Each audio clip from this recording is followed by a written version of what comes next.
who is here with me today have their own views and understandings of what took place during this investigation. I've been an agent with the IRS since 2010. In 2007, I received my undergraduate degree from Ohio University, my MBA from John Carroll University. Prior to starting my career at the IRS, I worked at Ernst & Young as an external auditor.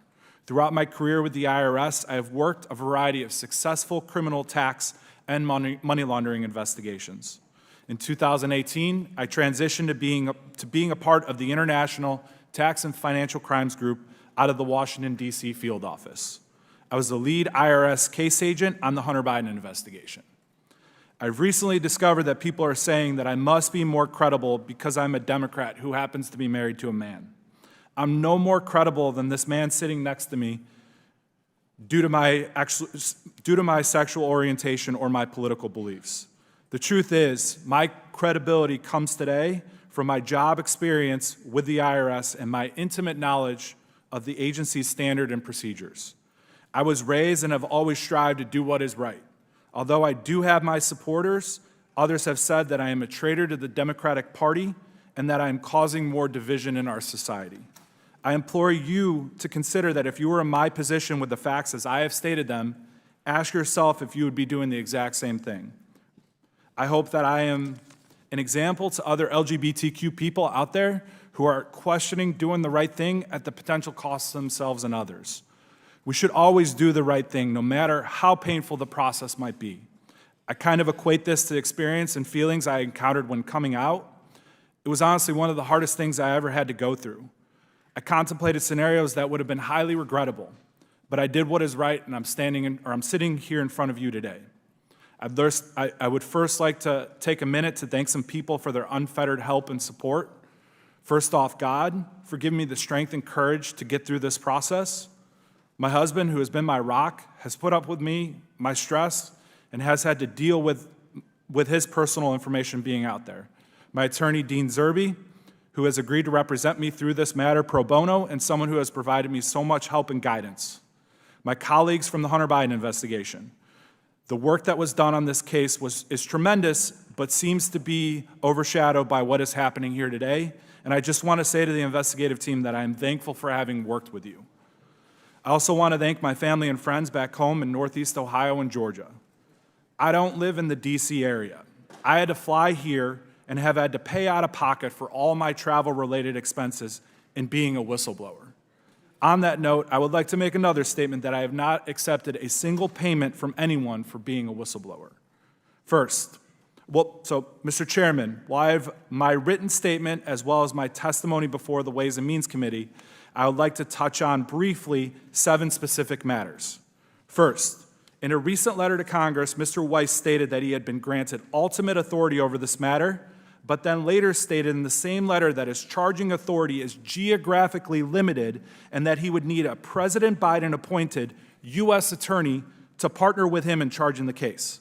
Mr. Weiss stated that he was making all decisions necessary to preserve the integrity of the prosecution consistent with federal law, the principles of federal prosecution, and departmental regulations. In the Criminal Tax Manual, Chapter 10, found on the DOJ website, Tax Division policy states that cases involving individuals who fail to file tax returns or pay a tax, but who also commit acts of evasion or obstruction, should be charged as felonies to avoid inequitable treatment. In early August of 2022, federal prosecutors from the Department of Justice Tax Division drafted a 99-page memorandum.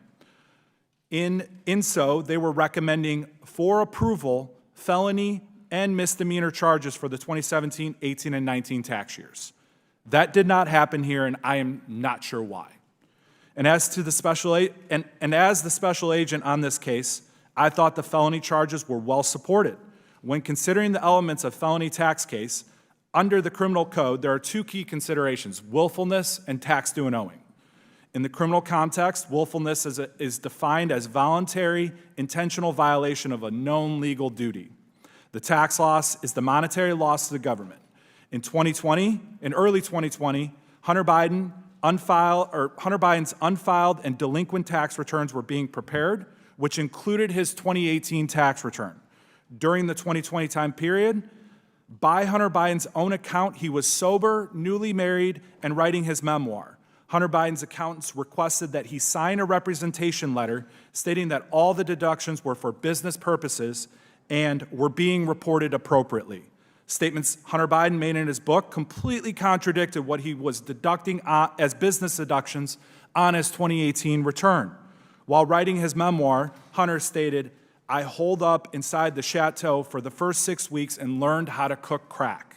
Hunter Biden allegedly falsely claimed business deductions for payments made to the Chateau Marmont, a hotel room for his supposed drug dealer, sex club memberships, falsely referenced on the wire as a golf membership, hotels he was blacklisted from, and a Columbia University tuition payment for his adult daughter.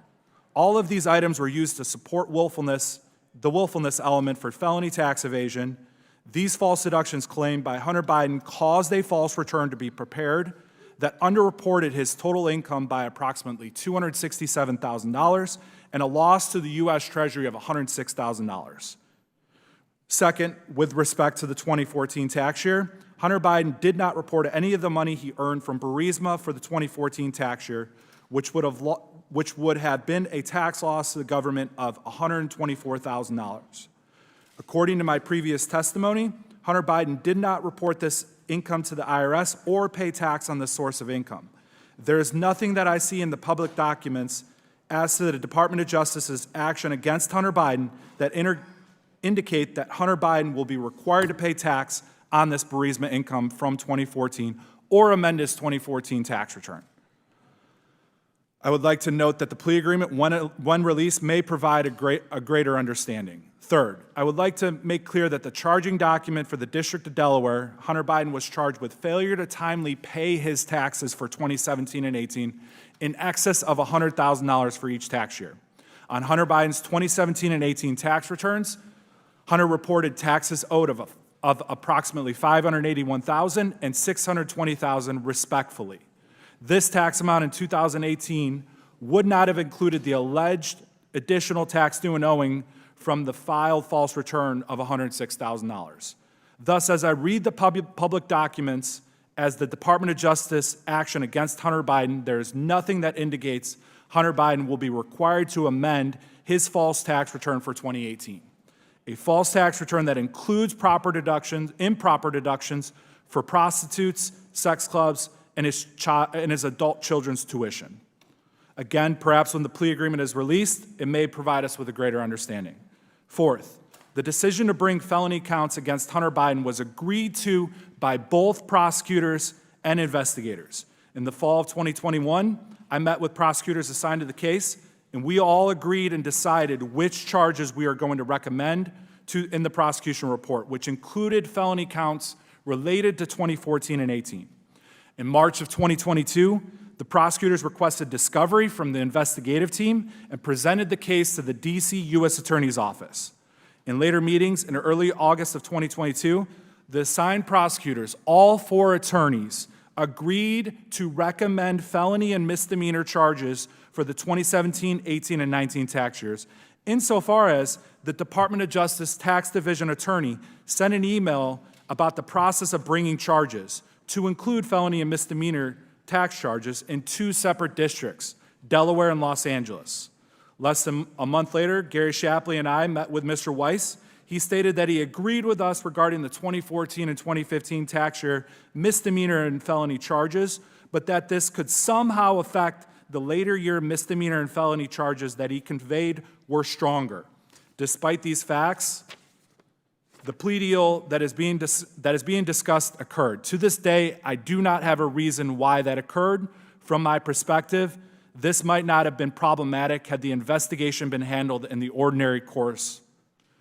Fifth, as I had previously testified and is contained in my written testimony, I have outlined for you some instances in which assigned prosecutors did not appear to follow the normal investigative process, slow-walked the investigation, and put in place unnecessary approvals and roadblocks from effectively and efficiently investigating the case. A number of times we were not able to follow the facts. I am happy to respond to questions concerning these instances. Sixth, I will also note that while the impression has been conveyed by the U.S. Attorney in Delaware that he has similar powers to that of a special counsel in this case, free rein to do as needed, that was not the case. It appeared to me, based on what I experienced, that the U.S. Attorney in Delaware in our investigation was constantly hamstrung, limited, and marginalized by DOJ officials as well as other U.S. attorneys. I still think that a special counsel is necessary for this investigation to further handle ancillary investigations that are spun off and relate to Hunter Biden, but may not have venue in Delaware. Lastly, I would like to conclude again by encouraging Congress and the administration to consider establishing an official channel for federal investigators to pull the emergency cord and raise the issue of the appointment of a special counsel for consideration by senior officials. I do not want my colleagues at the IRS, FBI, and other federal law enforcement agencies to go through my frustrating journey and that of our team. I believe such a path will strengthen the public's confidence in their institutions and their fair and equal treatment of all Americans under the law.